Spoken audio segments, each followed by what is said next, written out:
L'autonomia del Veneto, quella nero su bianco, slitta ancora e sulla bozza d'intesa manca il via libera dei ministri 5 Stelle, titolari di alcuni settori cardine rispetto ai quali Venezia vorrebbe maggiore libertà d'azione, a cominciare dalla sanità.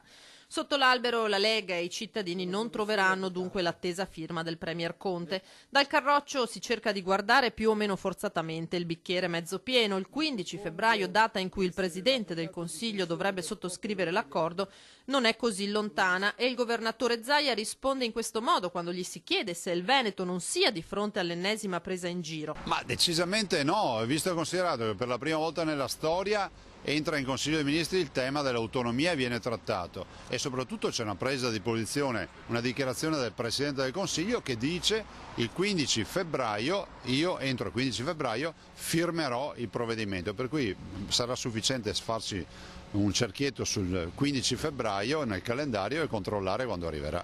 Lei dunque ha ancora fiducia nel governo, in questo governo? Io ho fiducia assolutamente in questo governo nel momento in cui mi dà date, mi dà certezza per le firme, se non ce le avessi non ce l'avrei. Istruttoria terminata entro il 15 gennaio, firma, come detto, entro i 30 giorni seguenti. Zaia si fa a sua volta garante di un passaggio su cui la Lega si gioca buona parte del suo consenso in Veneto.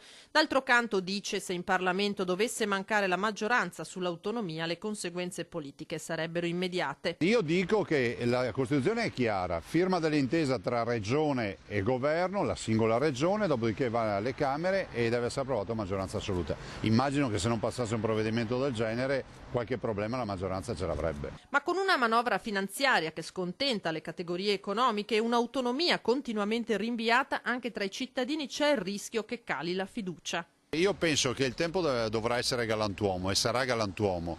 Penso che si dovranno valutare le azioni di governo e una è importante per il nord, per il Veneto, per la Lombardia, per l'Emilia Romagna e per le regioni proprio quella dell'autonomia. Quindi se si parla di consenso, il consenso nasce dal fatto che dai risposte ai bisogni dei cittadini. Il primo bisogno qui da noi è avere l'autonomia.